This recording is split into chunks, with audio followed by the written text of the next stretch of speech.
बच्चों, कैसे हैं आप सभी? मुझे आशा है आप सभी अच्छे और प्रसन्न होंगे। चलिए आज हम पढ़ते हैं पाठ 9, सब रचना भगवान की।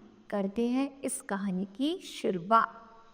दुबला पतला लंबा मोटा, गोरा काला ठिगना नाटा, सब रचना भगवान की, अर्थात सभी को भगवान ने बनाया है। चाहे कोई दुबला हो, पतला हो, लंबा हो, मोटा हो, गोरा हो, काला हो, ठिगना हो या फिर नाटा हो, सब रचना ये किसकी है? भगवान की है। नहीं कभी कमियों पर हंसना, कभी किसी इंसान की, अर्थात किसी व्यक्ति में कोई ना कोई कमी अवश्य होती है, तो हमें उसकी कमियों पर कभी हंसना नहीं चाहिए। रोहित एक दुबला पतला लड़का था।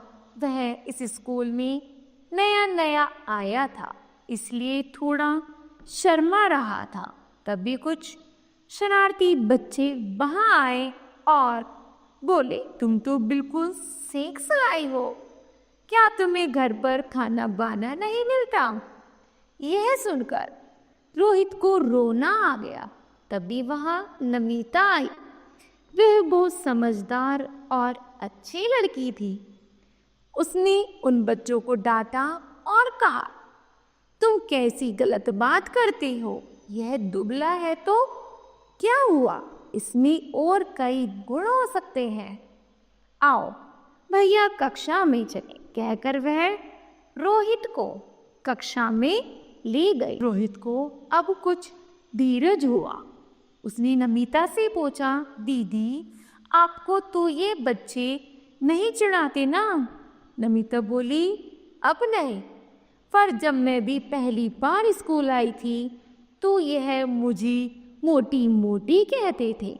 मैंने अध्यापिका जी से कहा, तब इन्हें सजा भी मिली थी, किंतु यह मुझे तो कुछ नहीं कहते, पर जो कोई इनसे डर जाता है उसे यह तंग करते रहते हैं। तुम इनसे कभी मत डरना। अगले दिन जब रोहित स्कूल आया तो नमिता ने उसे बताया कि उन चिढ़ाने वाले एक बच्चे के पाँव में चोट लगी है। वे दोनों उसका हाल पूछने गए। अब तो उस लड़के को बहुत शर्म आई और उसने नमिता और रोहित से क्षमा मांगी और कभी किसी को तंग न करने का वादा भी किया। इस तरह बच्चों यह पाठ समाप्त होता है। बताओ आपको इस कहानी से क्या शिक्षा मिलती है? हमें शिक्षा मिलती है कि हमें कभी भी किसी बच्चे को ये हंसी नहीं उड़ानी चाहिए, अर्थात उसे परेशान अथवा तंग नहीं करना चाहिए। ठीक है, तो मुझे आशा है बच्चों यह पाठ आप सभी को समझ आया होगा। धन्यवाद।